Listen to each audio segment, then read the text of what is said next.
So, all right. So, yeah, I like to, obviously learn about your wins, but there's some wins I like to share first. Okay, And great. this is something that's, actually today, I believe has been a big day in the sense of, I think some structurally different things are happening as Okay. okay. So what happened was earlier I did a webinar presentation explaining the concept for the what's called the Ascender social accelerator. Okay. Okay. So basically this idea, the thing I was talking with you about,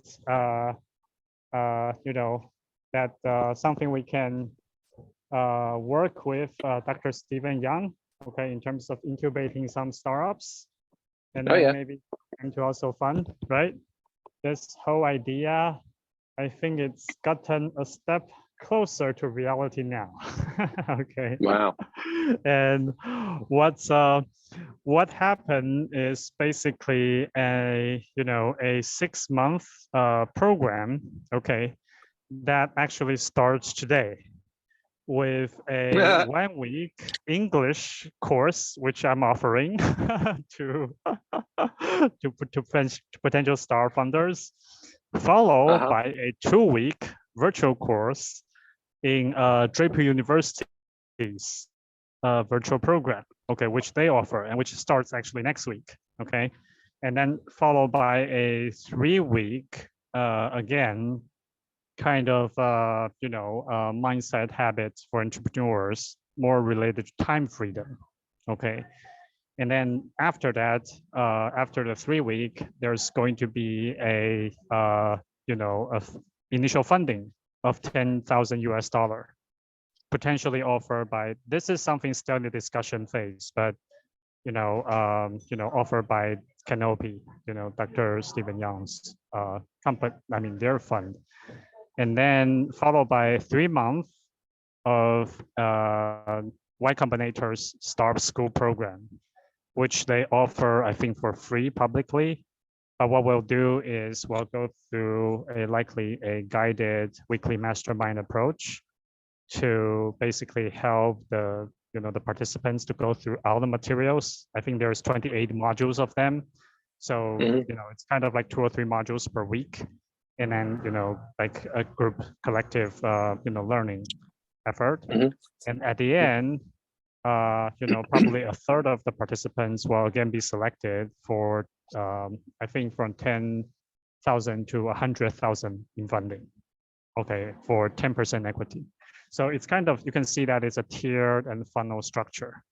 Okay, that's kind of, and obviously how this relates is the funding likely will want some, management platform, transparency, which JCF and Wealth, I think is well positioned to offer.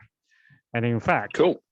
Likely these funding teams might want to issue some team tokens for, let's say, collaborators, partners, which, by the way, we are currently facing ourselves. So if we have a reasonable mechanism that works for us, obviously that can be, applied, recommended to them as well, and be used by them. So yeah, and Stephen, he's actually right now keen on securing a $1 million fund for the summer, okay, by the summer. So obviously he's gotten fundraising, and in fact, his investment firm right now has already 10 portfolio companies, 3 of which he thinks is ready for global expansion. So yeah, so that is, if we, I mean, right now he's interested to get this pilot going with a $1 million fund. So I think again, the power of who, not how. It's I don't have to worry about the funding. That's his job. And what I'm, so I'll make sure that the coaching part, and also the wealth part will work. Yeah. So that's Obviously, So there's going to be some, I think we have to decide, regarding how to support this. But this could be a ready client, that we're incubating. So that's one, okay.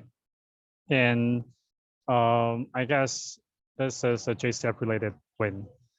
Another win or an update is, okay, I guess also, the crop barter thing, right? Crop barter that Donna was mentioning.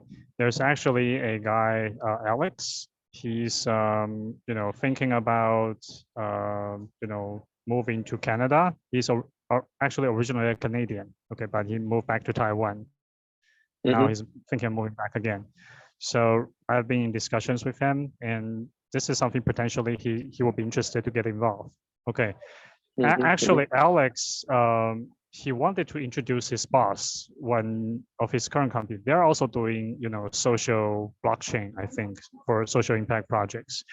And he wanted to maybe introduce you with his boss when he's visiting UK. I'm not sure if he's still there, but okay. But anyway, but then, so Alex likely, there's an effort to get a startup team running. Yeah, so I guess, again, going through this accelerator program. Okay. So I don't know, what's the relevance of Alex? What okay, so he's moving back to Canada, Alex is thinking of starting a new job. Okay, he's basically looking to find the next stage of his career. Okay. Oh, I see. So yeah. He's departing from his current company. And right. The crop barter thing could just be the new venture for him. Right. Okay. So okay. Yeah. All right. So that's my win. All right. Is that sorry, but I mean, where I don't know, is that just if buts and maybes, or is there something real in that? Regarding which? Alex and corporate barter. I mean, is he spoken to Donald? Does he? Oh yes, is this yes. something? He's already spoken to Donald, and in fact, he will start to join the weekly sync I'm having with Donald. Tomorrow. Right. Okay. So it's a serious, yeah. I mean, it's a serious effort thing that he's going to put in his time and attention to it. He's already, told the company he will be leaving. So right now he's kind of wrapping up for the remainder of the month. He's going to leave the company by the end of month and will be in PEI Canada. Okay, he's because he has relative there by end of May. Okay, so and the goal now is to get a company set up, in PEI when when he visits there. So so things are moving. Okay. All right. So cool. Yeah. All right. So I like to learn your win. Sorry, I took up a bit more time. So yeah, go ahead. No, you're right. That's fine. No, go ahead. I don't have anything significant to say really. I'm up to date with my AMP videos. I'm up to date with where I'm at with everything else. So yeah, I'm starting a buddy group for FRC rather, and yeah, I just had some interesting reflections going through Ben's material this week, or this weekend rather. So that's interesting. I think it's the repetition of the material that sometimes it strikes you in different ways at different times, depending on the experiences that you've had, right?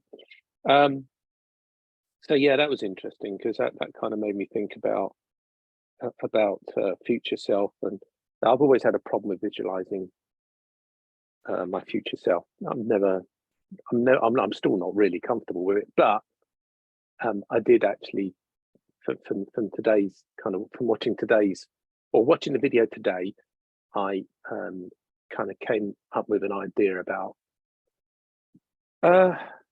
just asking a bunch of selective questions.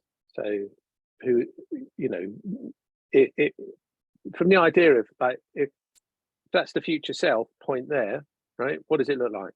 Okay, so if it looks like, I don't know, for argument's sake, Income Sec has 10 employees, right? All right, it's got 10 employees. Okay, so if I'm here, then why not just get 10 employees and then I'll be here, right? So I'll just get to there, right?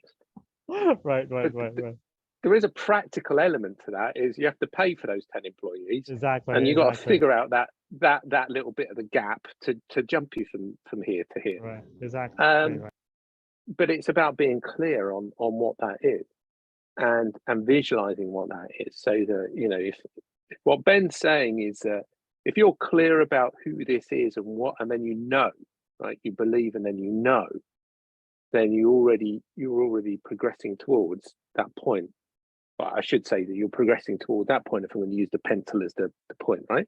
So if you understand what that point is, it, then you're progressing towards it and you'll be there, right? So I suppose all the things come into play. Anyway, so that's kind of where I'm at with that, really. But I was just thinking what you were saying about this Stephen guy. By the way, one of the worst bosses I had was called Stephen Young. Really? What a coincidence. I didn't like him because he was a liar and a cheat. That's why I didn't like him. Oh, I see. Okay. So right. every time you mention the name Stephen Young, I'm thinking, Oh, okay. So maybe I should change to Dr. Young or Dr. Stephen Young, or maybe Dr. Stephen Young makes it even worse because he makes him sound sinister. No, I'm fine. The likelihood of it being the same person is so far removed from reality. I don't think that's not the case. Okay. All right, Stephen. In reality, though, yeah. But going back to this guy, right? So you're saying who, not how, and you're saying he's raising $1 million to this incubator. Well, is he not the type of person who would be able to help JCF raise funding? Oh, okay. That's a great question.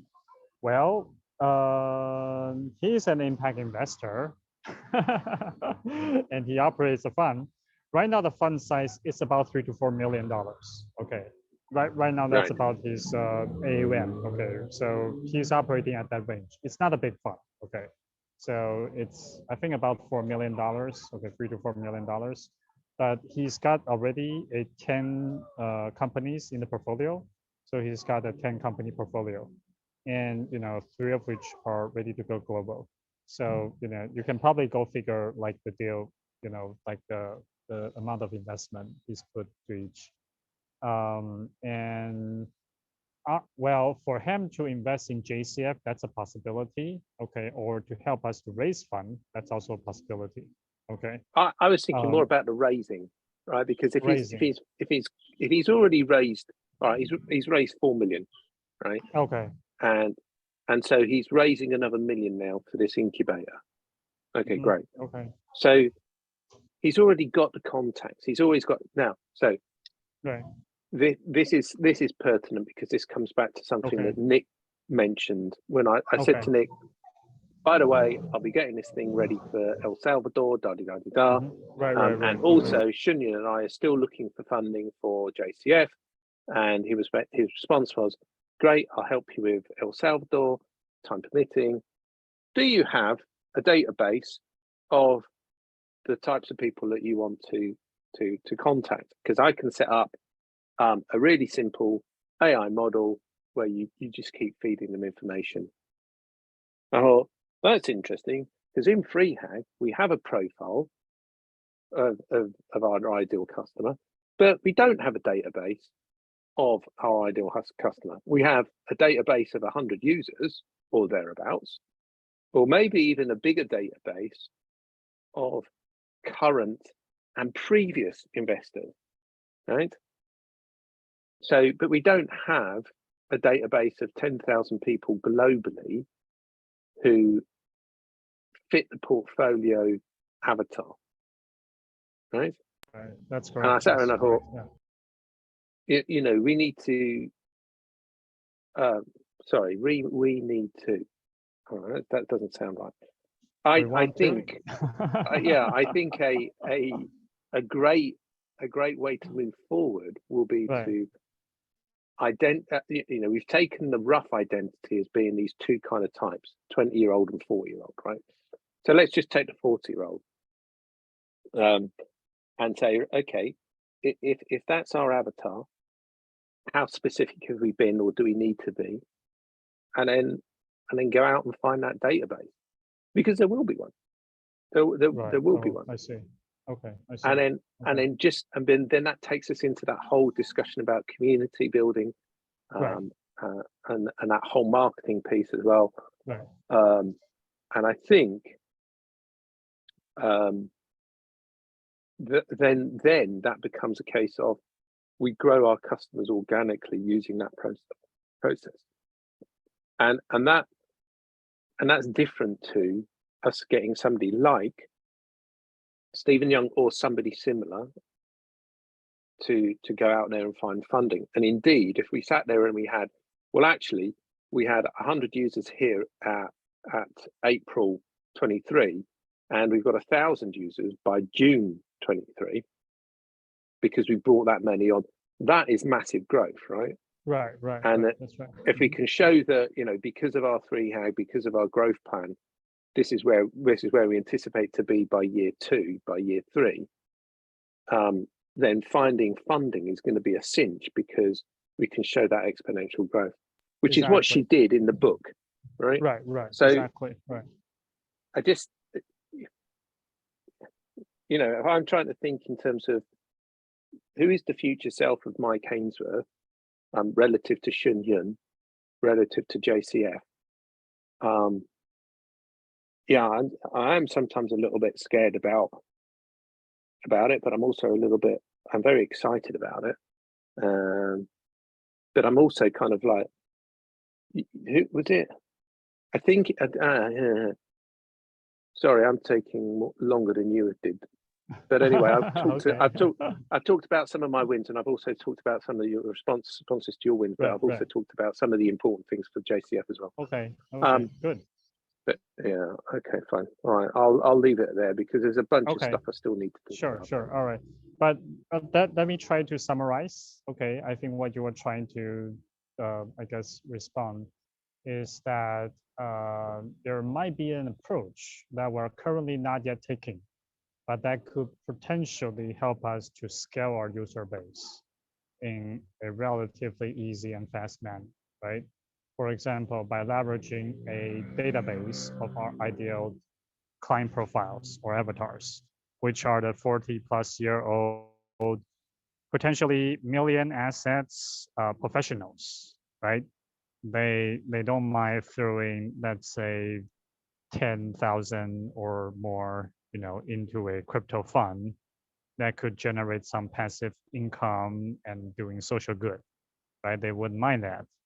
And, given their time constraint or, lack of technical or wallets, they might also don't care, or they could be willing to just, make a bank transfer to some accounts and let, I guess, some client service to handle it for them, for example. And or maybe share this with their friends, families with an email link, right? Something like, or on their social media profile. So I guess what you're saying is that if we have access, or maybe if we can partner with someone who has such a database, sending some initial invites, get some response, and then start some viral growth from there, then, we could well be on way to some kind of exponential growth, which will also help to get funding, right? So I guess I sense that's the direction you're thinking about. That there can be a faster, more automated way to do customer client development than our previous approach, which is to talk to people one by one and onboarding them, manually one by one. Right? Agreed. Okay. Yeah. Okay. All right. Yeah, that works. Yeah. So, all right. So I think our agreement was to jump right into 3HAG after our win, which take a bit. Yeah, but I think it was worth it. Okay, because there's some big sharing. Okay. All right. So would you like to share your screen, I guess, for the Will you be able to swing see lane? it on your mobile phone? Yes, I'll just, yeah, I'll just, I think that's okay. I'll just turn off my All right, camera. the swim lane, Yeah, the swim lane, that will be okay. in the worksheet, won't it? Yeah, okay, fine. Right. No, I'm just opening it up. Swim lane, like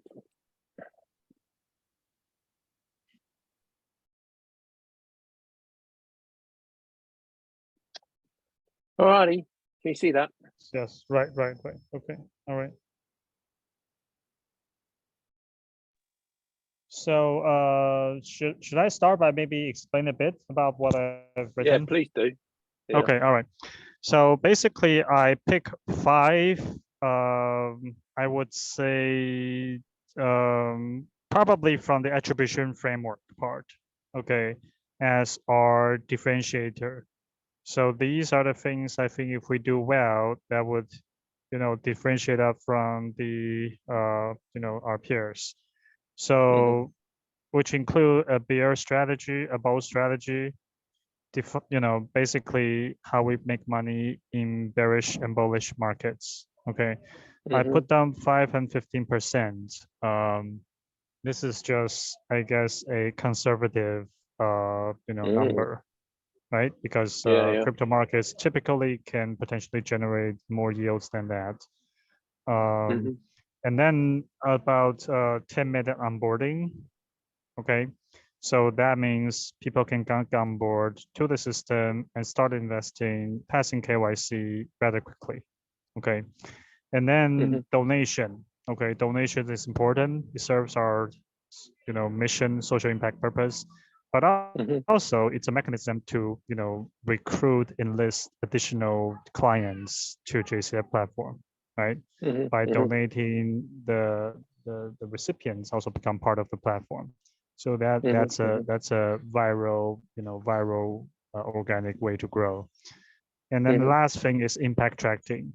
This is mainly about what's the actual social impact, and can we use some objective measures to see them, so that it can also be reported back to the investors. So for example, I can see that my donation has made such a difference, a numerical objective difference in somebody's lives, for example, right? So this is something potentially I think it might require some collaboration, or at least some support help from the recipient organization, if we were to do, this kind of tracking. Okay. Surely, so yeah, go ahead. Sorry, on that, right? I mean, I'm looking back at, looking at the first quarter, Q1 of 23. Well, we've already gone through that. Okay, so in Q2 to anything. First donate case, right? Right. What I'm assuming this means is that if we need to tie the so somebody donates somebody puts in invests $500 or $1,000, then they stipulate that the recipient is going to be their sibling, or not sibling, well, sibling or child, right, for argument's sake.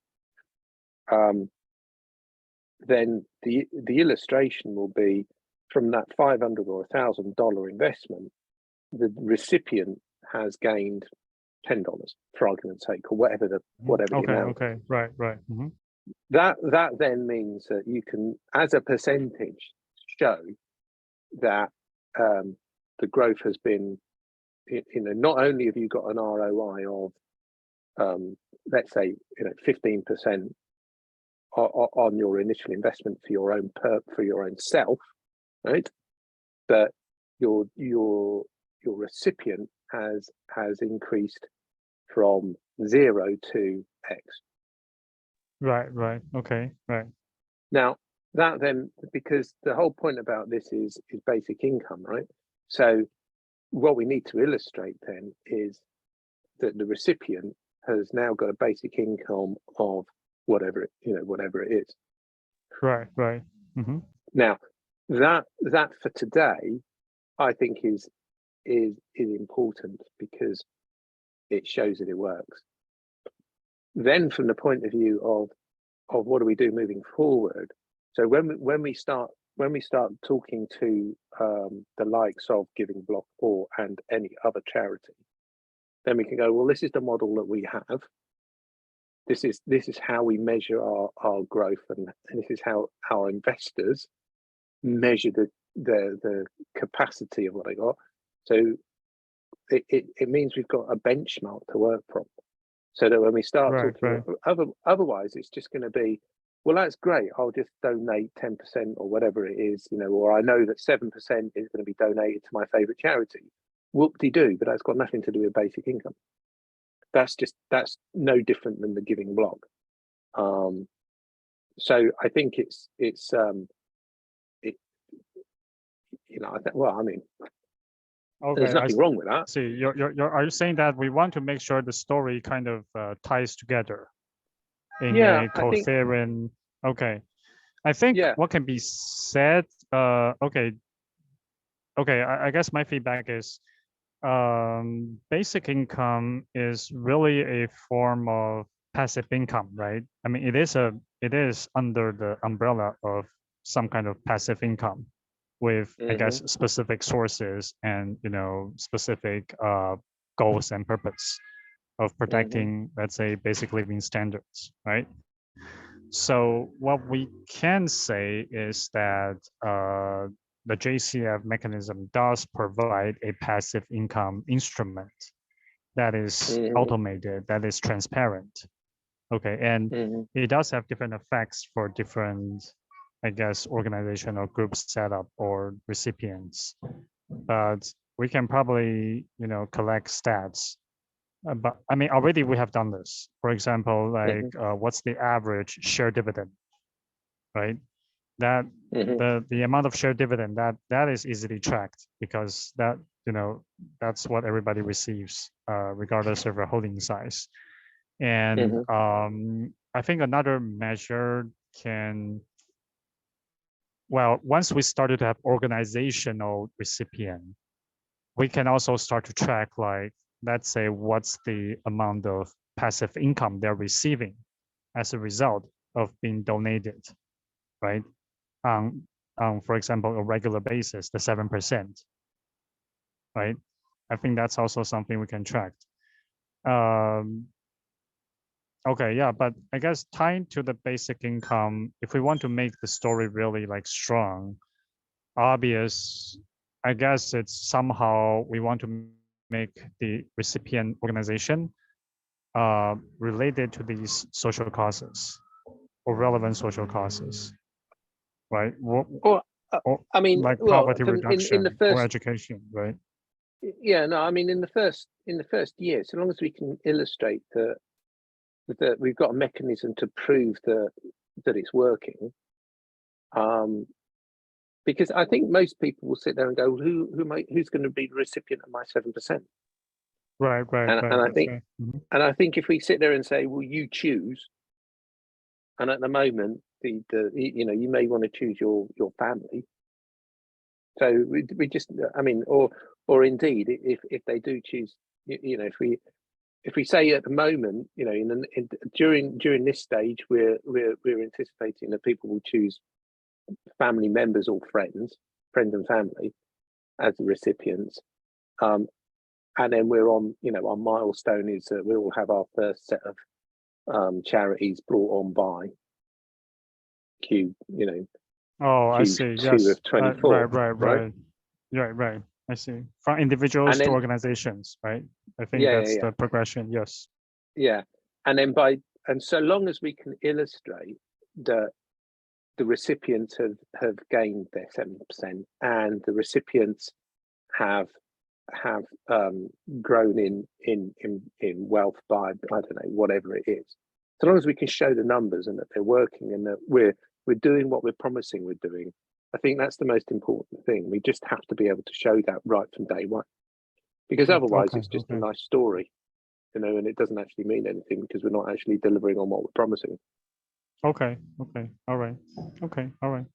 So All right, so I guess the numbers I put, just to finish up, I explain of what I wrote. Sorry, beg your pardon. 2025. Yeah. No. 2025 was some specific nice milestones. Okay, so for example, Yeah. I start from there actually. Let's say 1,000 wealth-based projects, right? Onboarding is fully automated. No human being is required. Even the KYC part is automatically checked. 1,000 plus organizations. We're about to launch the UNICEF Children 100 Million Fund. Okay, that likely will be a specific fund, of its own right, but maybe with some, some part that would, also contribute to the main fund. And then, strategy wise, we basically have nailed down the strategy. Something I can share with you interestingly. Okay, this is actually another win. Just through pure chance and luck, I was introduced to this gentleman who is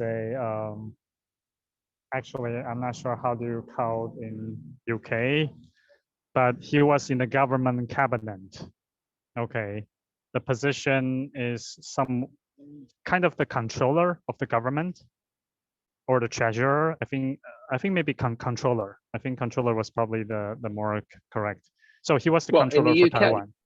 Yeah. Oh, in Taiwan, Taiwan, right? Yeah, no, in Taiwan, in Taiwan. I'm not sure what's the equivalent, government job in UK, but I think probably, basically he audits all the budgets for the government. Wow. And checks if they are reasonable, for example, right? Okay. Wow. So that was his job. He was also later assigned to the chairman of several prominent, government enterprises after his position. He's about the same age as my father. Actually, they went to the same university in the same class. So not classmate, but at the same year. So that's how they hook up. I just visited this gentleman and he mentioned that the Singaporean government, actually they have a national sovereignty fund, national fund, sovereign fund, okay, and they were able to basically have an annual ROI of 3% plus minus 1.5 for 20 years. Okay, so that's like a retirement fund. No, but you have to understand, these are like giant funds, right? National sovereignty fund, and they're responsible for the retirement of like all the citizens. So it has to be like super hyper conservative. Yeah, but still rubbish, we know it's a low number. Yeah, but the thing is, the Singapore government was able to make sure it was plus minus 1.5%, meaning that in the worst years, it was still generating 1.5%, ROI. Okay, so in other words, at least it was successful in terms of being net positive. Okay, as opposed to some funds that goes up and down, right? So I think that's actually, he mentioned this because once I described the JCF model, that's what he links to. Okay, so if JCF can achieve that, so this is what I wrote down in 2025. If we can show that our strategy has, like a 5% minimum, regardless of the crypto market or season or whatever, right? Right now, we don't have that. But if that becomes like, kind of our floor, right? If that's our floor what performance. do we have then? What we have is some really nice dividend return. Let's say, in 2020, it was 2% monthly average dividend. The next year, 2021, was 6% monthly average. But last year, 2022, it was 0%. Okay. But I guess at least good thing is it's not -%. Okay. So, I was going to say, no, but I mean, that's fine. Not minus. Yeah. But you're talking about monthly, right? Right. Monthly dividends. Yeah. And the Singaporeans were doing that on the year. Yeah, on the year, yeah. However, you're already above that then, aren't you? Right. However, overall, we did from our heights, I think in 2021 onto last year, we did lose, JCF net asset value, you know, when the dividends were paid, it was locked at $100 per JCF token. And right now it's at about, you know, 63, 64. Okay. So what that means is that over the course of 2 years, at least our NAV has dropped, you know, like close to 40%. Okay. So, and the reason why people still made money was because of the, you know, the high dividends they received previously. Okay, so that kind of average out, and you know, that kind of still make them net positive if you look at the entire history. However, from a funds perspective, we are, you know, we have lost money. Okay, at least from a year-to-year basis. You see, so I guess it's just that if we are able to even improve that, okay, let's say on a year-to-year basis, JCF never lose money. Okay, then I think that would be really significant. It's kind of like if our annual ROI can be, you know, at least above 0% or, you know, can be positive, then, and we do have a very solid strategy that can, you know, almost, you know, kind of bulletproof, then I think that's a powerful story. Okay, even selling to governments, right? So yeah, I mean, it's just something. Okay, I'm sharing the Singapore story because that's what the guarantee 5% here, you know, was meant to, you know, to be. Okay. What? Yeah. Okay. So what's the today though? What is it? What? So when you take into account is 0 per year, 6% per month, which is annualized to be about 36, yeah, 36% annualized. Yeah. No, it's 36. Oh, yeah, 36 annualized, yes. 12 times 6. Surely that's 72, no? Oh, 12 times. Oh, okay. All right. Oh, sorry, 72. Yes, average. Average means some are above, some are below. Yeah. Yeah. Okay. So 72, and then the year before that it was 2. It was 2. Yeah. 24, right? Yeah, 24. So 24 yes. plus 72 is 96. Divided by 3 is 30 something, right? Right. Yes. Yeah. Right. That's the net positive part. Yes. So over the last 3 years, we've had our average, our mean growth has been 32%. Something like that. Okay. I say something like that because, you know, JCF, everybody has a different ROI. Yeah. So. Right. Okay. So you're standing wherever you're standing, and I'm not looking at your, you know, looking at the spreadsheet. I'm certainly doing it in my head. So the maths ain't right. And then there's any number of variables. But the point is, what we, you know, given that we've gone through the year that crypto has gone through, we can still sit there and say, well, look, on average, we've seen a 32% growth. Okay. Now, okay. You know, and I think since inception, yes, since inception. Yeah. So you know, this is important because if we're going to talk to El Salvador, then what are they going to look at? They're going to look at, we bought Bitcoin at $60,000 a unit or whatever it was, right? Bitcoin is now $19,000 per unit or whatever it is. Right. So they've made a loss of whatever that is. So if we can sit there and say, I mean, that's going to be the most powerful bit of visualization, is where the cost of Bitcoin is at whatever point in time it is, where it is now. And then, so we've got that kind of graph going down like that. And then you've got JCF doing this, right? So, or a linear graph, right? And I think, you know, if you talk to it from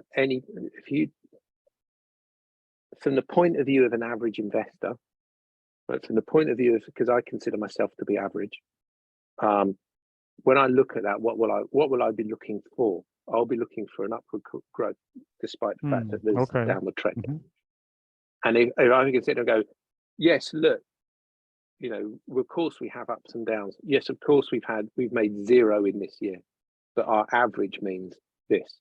because we've and I think the fact that how are we then to talk about what we're learning from this last year.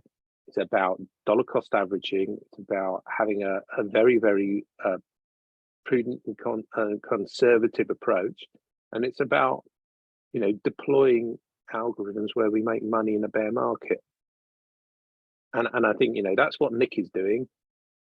The dollar cost averaging is something that we come to our own conclusion, and then the prudent conservative stuff is where we started off with, right? Right. So. Right.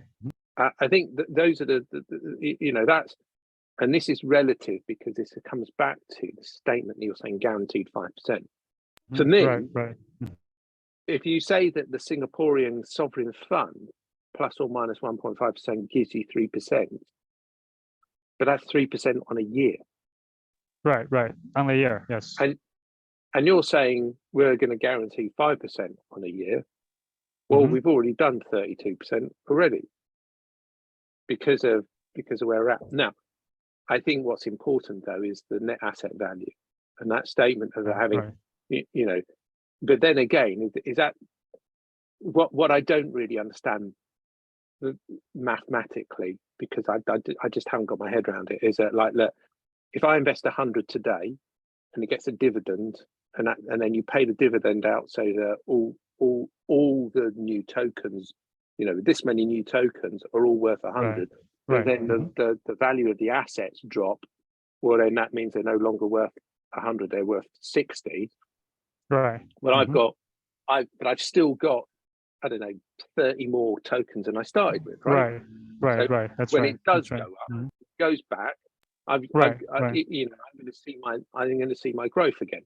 So that's just the nature of.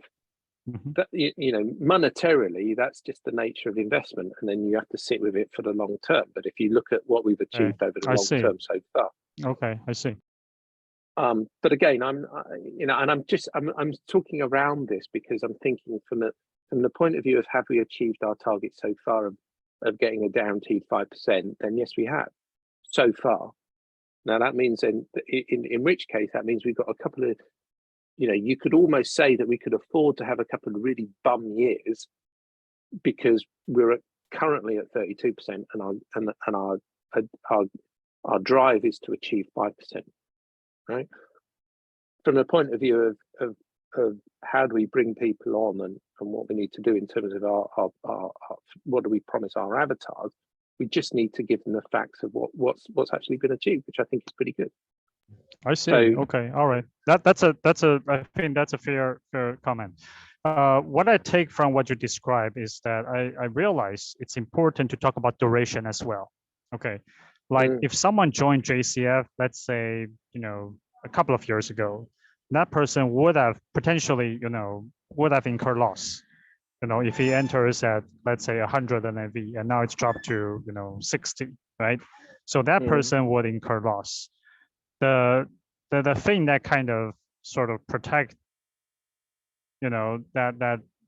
protected us was during this period there wasn't new people joining. Okay, because that also was the period where the crypto market starts to become like really bumpy and kind of volatile, and people start to lose trust and get scared. So we happen to not get any additional people, once we have 120. And in fact, quite a few people, at the peak, we had 120 people. And now it's about 100, so at least 20 people left the fund. But, with some profit, granted. But what happened was that kind of helped us to, to have the performance you're mentioning. If there are people who have entered during this period, they would have incurred loss. Okay, that's also something, Sorry, I don't understand that. So so if I'd have been here with and I'd got my dividend, let's say I got 20 dividend tokens, and my that brings the net asset value to 100 each, and then it goes down to 60, and then somebody else joins in. Why would that mean a loss? If somebody new joins at NAV was 100, right? Let's say at the beginning of 2021. Okay, or actually, I think it was April 2021. Then that person, if that person until now would have incurred a loss of, close to 40%, right? Because he joined at about 100 NAV and now it's he joined at the peak 64. and it tanked. Exactly, okay.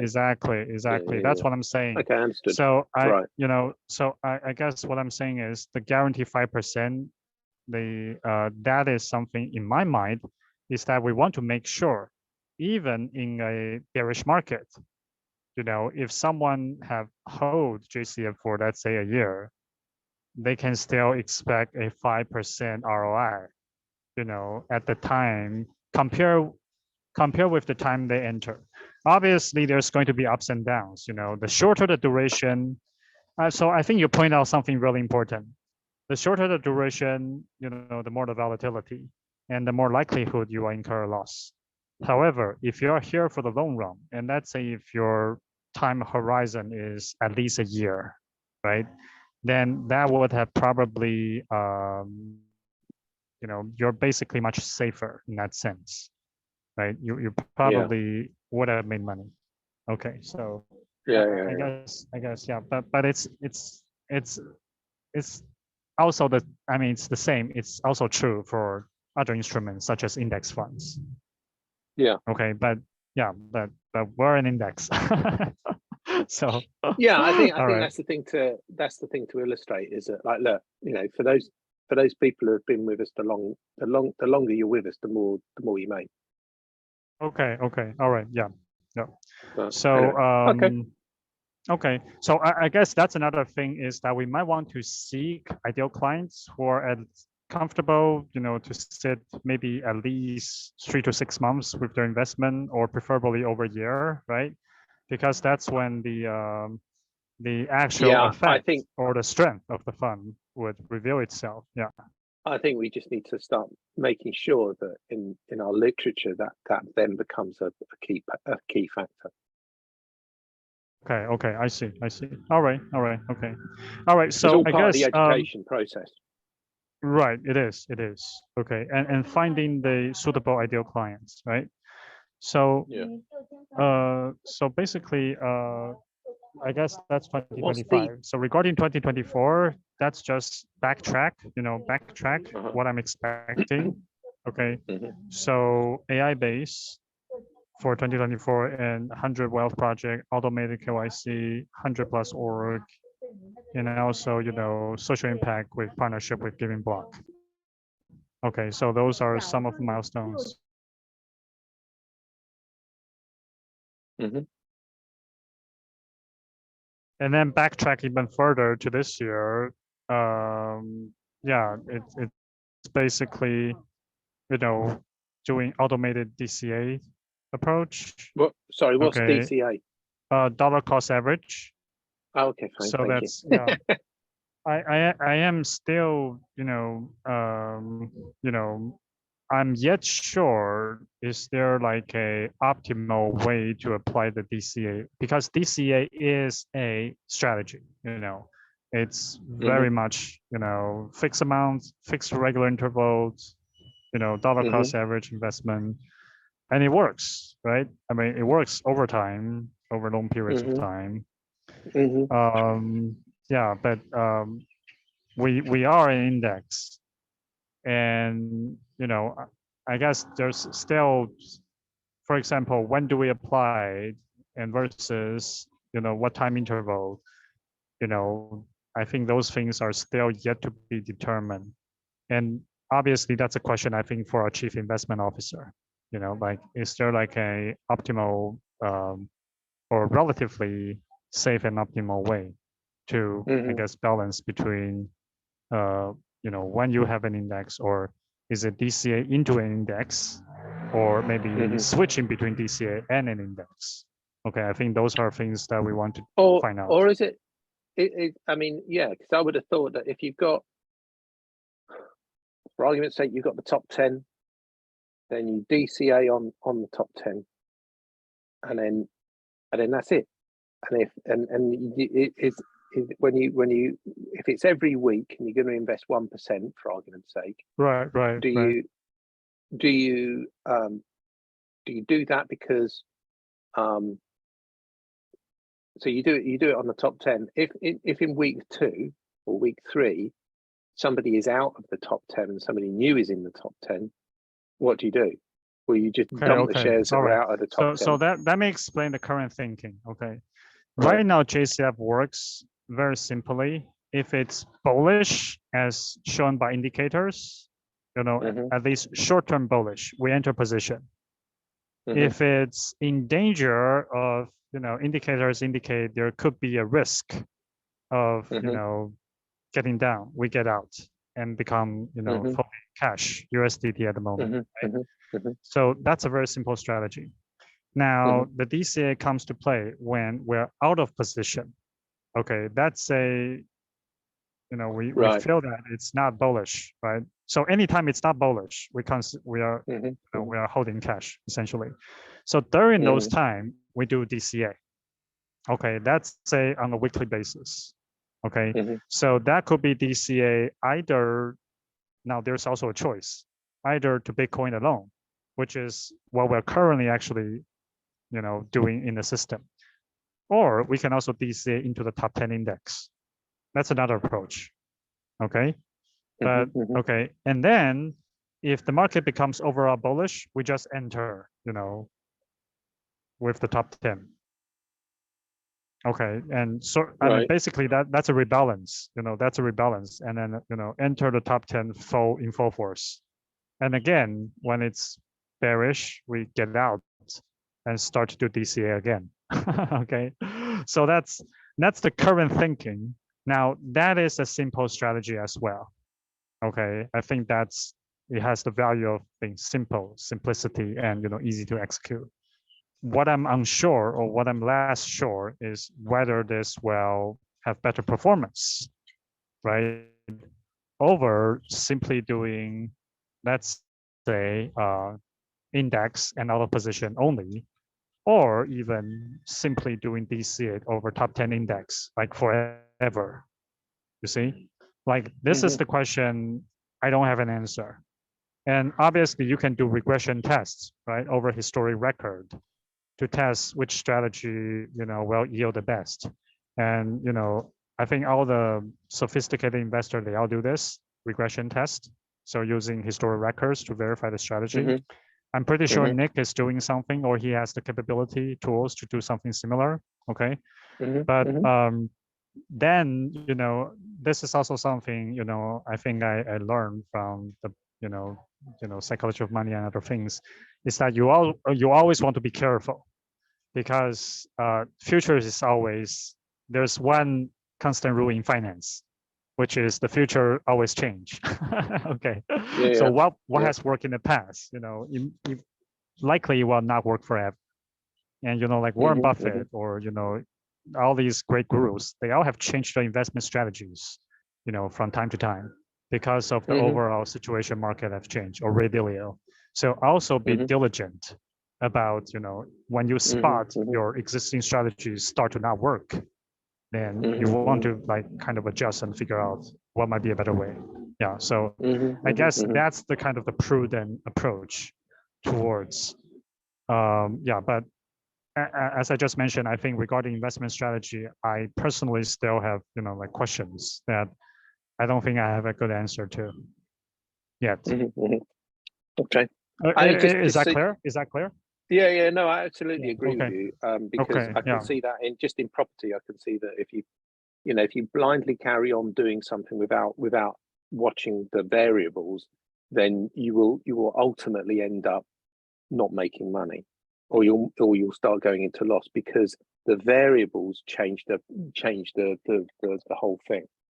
So it's important that you always check what it is that's going on in the market, and then keep up to date. I look, as you were talking, I just quickly did a quick calculation, and I'm currently, since I started this in July of last year, just buying Bitcoin, I'm on 100% profit. Okay, already. So That's great. Yeah. You know, that's just using dollar cost averaging only. Very, very simple. Same amount of money every week, same time each week.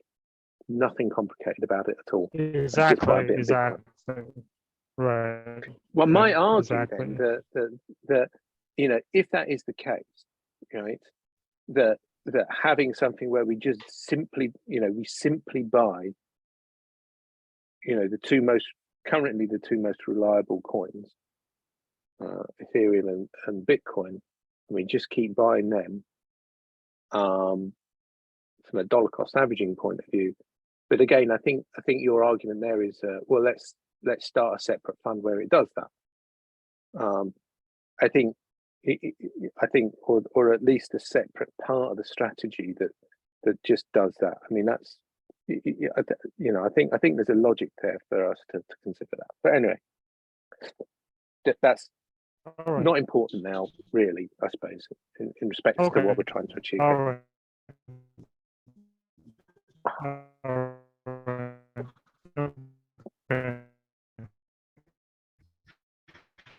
I'm losing you, Shunyan. I don't know if it's your signal or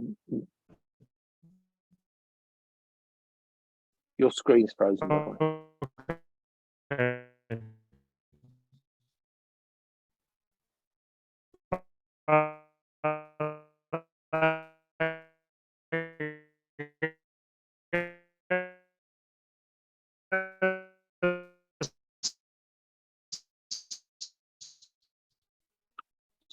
In terms of swim lanes, I guess any feedbacks, questions, or anything you agree with them? Would you like to? Oh, sorry. I was just saying that. Is it clear? I was just being really patient, waiting for your lag to catch up. You there still? No. All right. Hello. Hi, Mike. Can you hear me? Yeah, that's better. Okay, fine. I don't know what happened there. So look, I just cancelled all the video stuff because I couldn't, because you were lagging so bad. Okay, I see. Okay, probably something with look, I think the swim lanes, I get what you're doing, and I see what you said. I think we just need to iron out exactly, because I think your versions were based upon the attributed framework, so we just need to clean that. Just need to be in agreement on that, and I don't think there's anything to disagree. I think we can agree on it, but all right. Now that you've explained it to me, I just need to go back and think about and figure it through, and then move forward with that. In case there is any, because I can't. It's the first time I've looked at it in ages, and was waiting for you to say, "Oh well, this is to explain it," and then, you know, and then I think we can. So I mean, for instance, I would sit there and say that you know, getting certain things automated needs to be done a lot quicker than a 3-year time frame, for instance. So having the onboarding within 10 minutes, I think we need to have that done, you know, kind of tomorrow sort of thing. That's really okay. I'm exaggerating, but you know, but that's the sort of time frame. But let me then go away and look at that then, and then we'll move. You know, see if there's anything that I can offer as an addition to. If that's what we've done for today, I just want to ask a couple of questions. Are you going to be in London to join? You're not, are you? You're not going to come and see Dan in London, basically. That's June 1st, right? If I recall correctly, is that June 1st? Okay, all right. Yeah. So, well, my honest answer is that is currently beyond my financial capability. Okay. Okay, cool. So that's a no then. That's a no at the moment. Yeah. Okay. But I really would like to see something happen that will make it a yes. Yeah. Okay. Right. So I guess that's my, but yeah. So yeah. So this is, I guess this is not something I can. Yeah. It's a no for now. It's a no for now. Yes. Okay. And when are you going to go to Canada? Yeah. Okay. So May 5th. Right. Okay. Yeah. All right. So May you would have been 5th in. is the- So you're right. going to Canada in May, and then you would have to flown back from Canada to London for that. That was my plan. That was my plan. You know, Yeah. let's say if I've taken off financially due to whatever unforeseen reason or forces, many are at play at the moment now to London, you know, to see Dan and you. Okay. But otherwise, you know, be staying at PI and then go to Toronto and then attend the workshop, you know, the coach workshop there. Oh, good. You're attending the coach workshop. What happens is Rebecca might be, I think she might be able to, place me there. The thing is that will actually be the first workshop for my second year at coach. Okay, so right. So that means also committing to the second year. Yeah. So yeah, but currently that is, yeah, I want to commit to that. So I personally, no, you know, like a second year at coach. So for 2 years at coach, you've got one is the equivalent of 1 year platinum, right? Financially. Right. Similar, yeah, something like that. Yeah. So for me, it's a no-brainer. I'd rather have 2 years at coach than 1 year at platinum. Because I think yes. I think there's more opportunity within the 2 years of coach than there is at platinum. Because already, I mean, like, look, I don't know what his platinum course is delivering at the moment today. I know what happened last year, and I was on gold the year before that. So I can see a correlation between what's being taught, and the only difference with platinum that I've seen from gold is the coaching calls and the additional stuff from the people who he gets on, which is really valuable, no doubt about it. That's how we met. That's how we met. That's no, indeed. No, absolutely. So I'm not saying it's. I just think from the point of view of learning tools which are about entrepreneurialism and the structure and all the rest of it, that's where I want to be. Okay. Because there's only so much mindset that, you know, I mean, all right, repetition is important. I started today's meeting with talking about repetition. But nevertheless, it's kind of like, I think, I'm perfectly happy with my decision so far to stay on gold only, and invest in coach. But anyway, okay. Look, all right. So I guess what's the important thing to move forward? Are we done with 3-hack? Do you think, or what? I mean, 80% done by that. What are some important pieces that you think will be relevant? And also, well, okay. So, for instance, our swim lanes are not as detailed as that yet. Okay. So, all right. We want to break to quarters, right?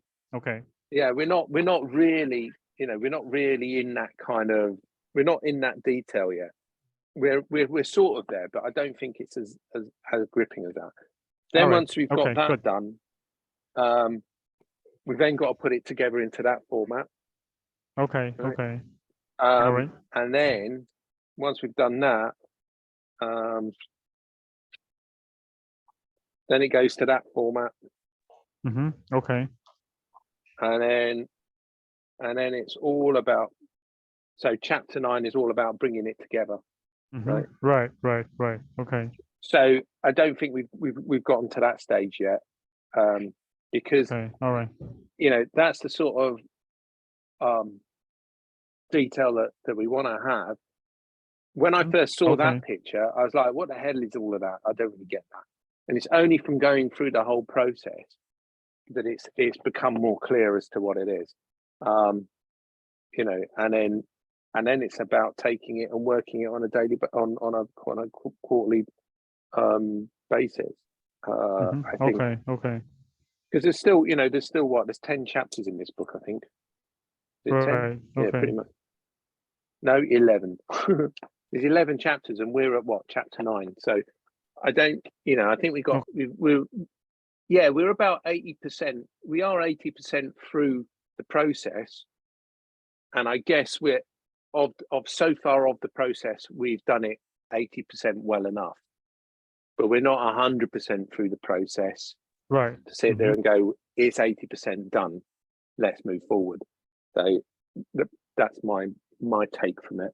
I think also, you know, we've got pressing points. One, Andrew, is contract. What are we offering? Okay, so we haven't. I don't know. I'm assuming that you haven't sent him anything, because I haven't seen anything, unless you've gone off and offered him something like you did with Ian. No. Okay, so we've got Andrew. We've got our, you know, if we want to. So with this, we've got our avatar, right? So we need to be clear on that and go to that whole marketing conversation, which is where we're going to bring Joy in and Nick and say, like, look, guys.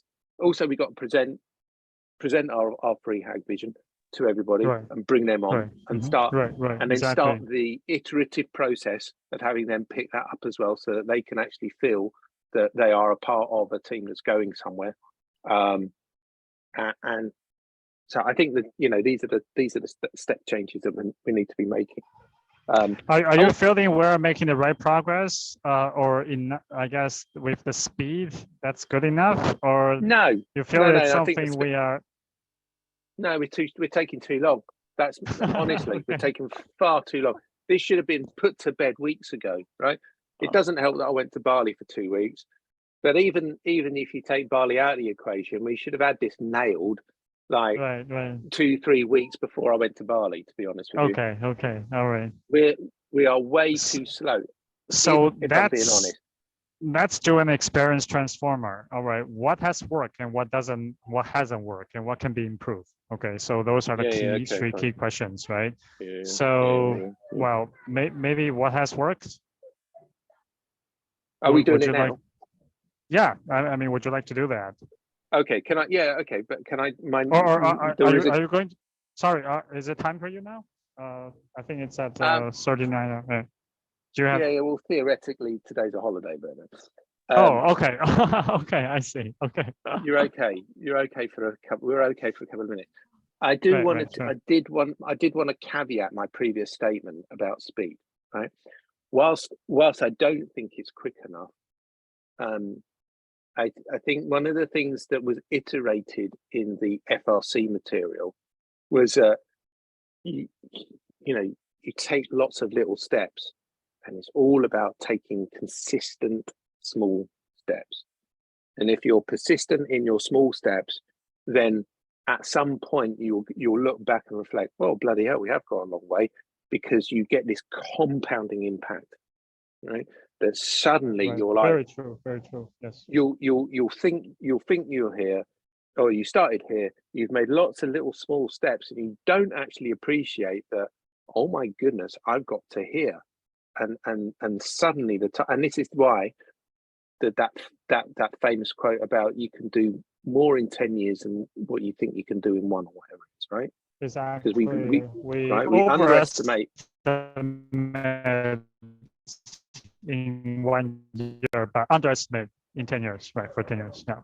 Sorry. And the psychology of that was illustrated, and the science of that was illustrated in a couple of really simple graphs that really hammered home that point.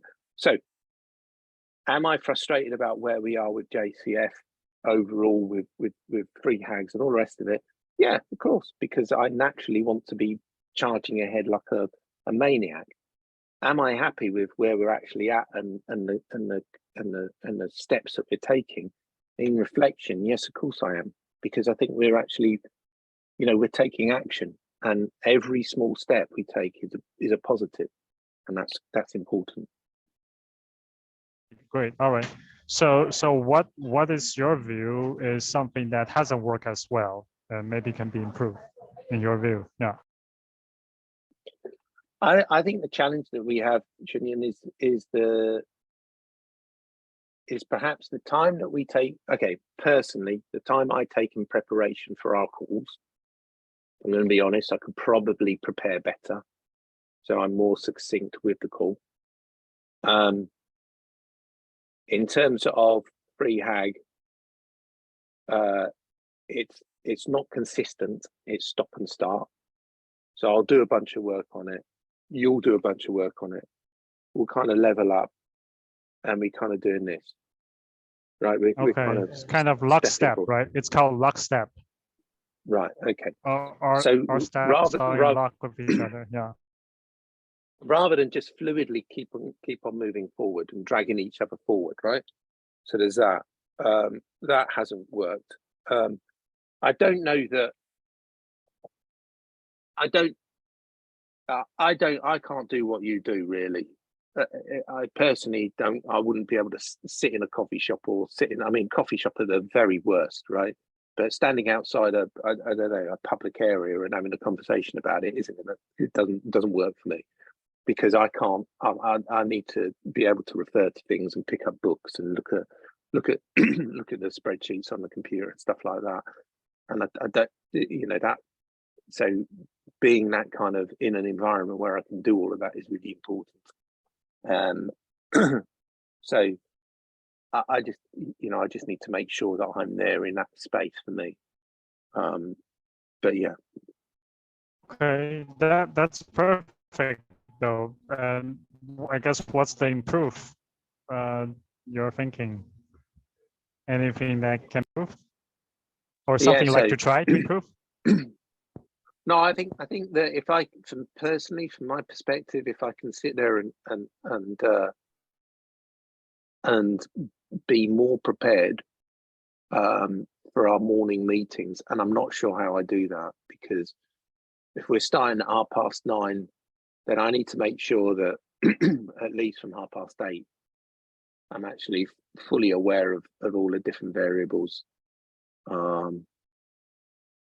Yeah. I might even have to start earlier than that, or at least from the day before, maybe, in preparation.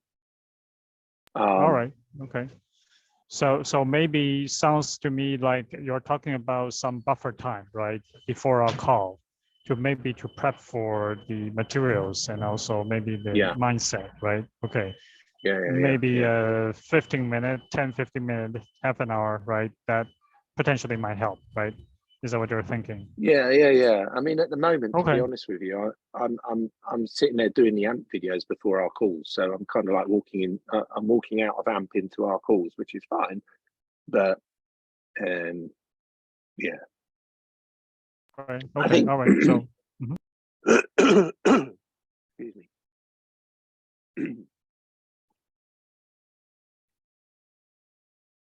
Yeah. I don't know. That personal reflection, that's what I think. Okay. All right. Thanks. So let me share my version, okay, of the take.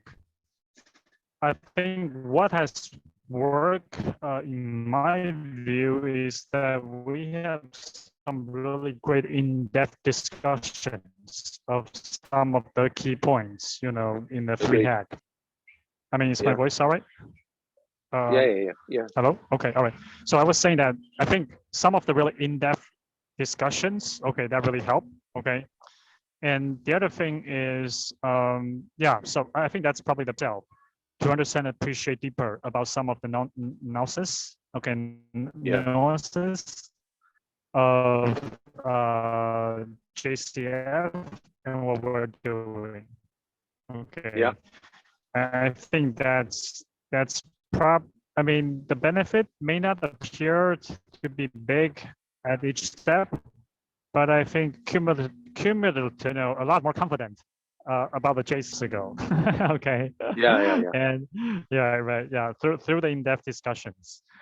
And what I think that hasn't worked well is, well, I think we don't have like a scheduled deadline or to kind of, although we kind of have a collision, but maybe that is not granular enough.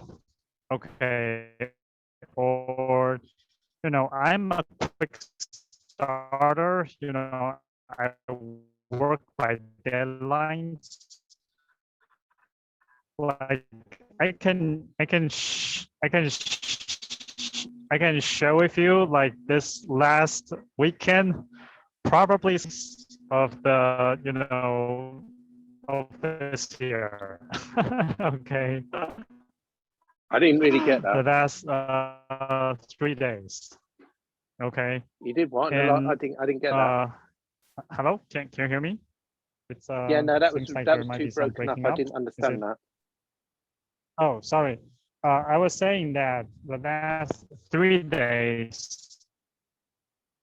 Okay, the last 3 days was probably the most productive 3 days of this year for me. Okay. Right. Is that clear? Okay. Okay. Last 3 days were the most productive.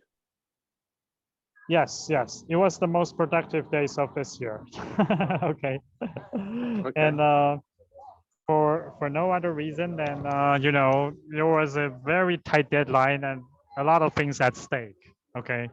So so that actually worked quite well for me. I mean, I'm a bit exhausted, to be honest, but right. Also I think some really important milestone has been accomplished. Okay. Yeah. So so I am thinking so all right, so I guess it's maybe lack of a forcing function or external pressure that I feel that maybe hasn't worked as well. Okay. Right. And obviously there is the pressure of JCF dying off. Okay. And yeah, and not making progress. I mean, there are slow progress on the system front as well. Okay, continuous progress.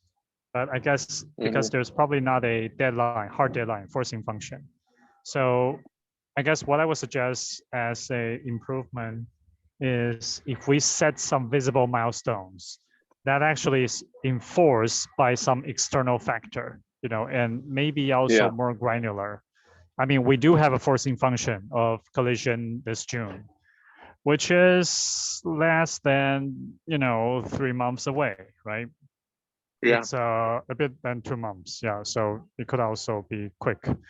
But maybe we might want to have some forcing function along the side as well, right? Yeah. That could be something visible, meaningful, and something.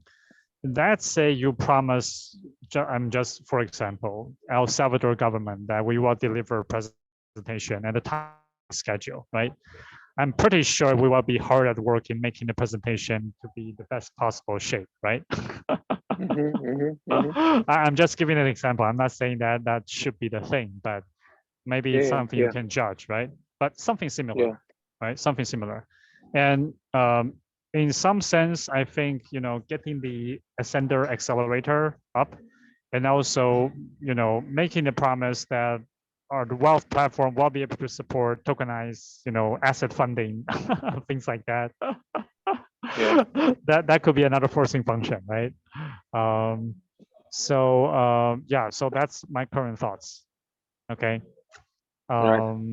Yeah, so but definitely appreciate it if you have some feedback or thoughts on that as well. So yeah, no, definitely. I guess it's so yeah, I'm game with you in terms of okay. that, I suppose. Okay, all right. So I guess maybe we can all think about, is there a reasonable forcing function we'd like to achieve let's say by April, by May, and obviously, June.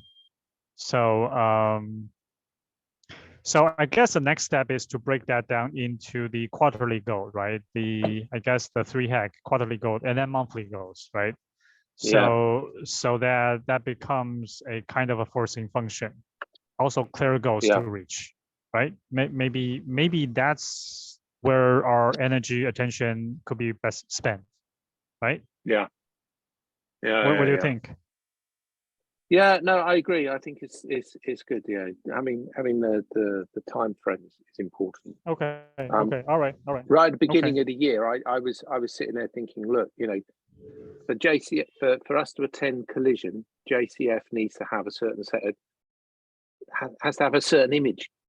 It needs to be outside world perspective, 100% done. Internally, we might agree that it's only 80%, but right. Yeah, but it's better than nothing. Smoke and mirrors. Right. Yeah, that's smoke and mirrors, right? Okay, right. But yeah. Anyway. Okay. All right. Thanks. All right, Mike. I think that's very helpful. At least I know what I want to do is to get the quarterly and also the monthly goals down, at least a version for that. And if you can think of some, some great forcing functions, or maybe also breaking down regarding what would you like to see by Collision, right? And then breaking down out to the monthly, weekly goals.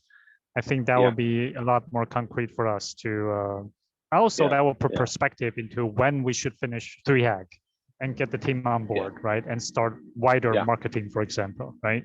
Right? Okay. All right. Yeah. So good point. All right. So all right. So thanks. And I guess I'll all right, dude. do this Thursday then, right? Okay. The same time. 9:30 Thursday. Okay. All right, my friend. Okay. Have fun. All right. Take care. Take care. Yeah. Take care. Yeah. Bye. Have a great day.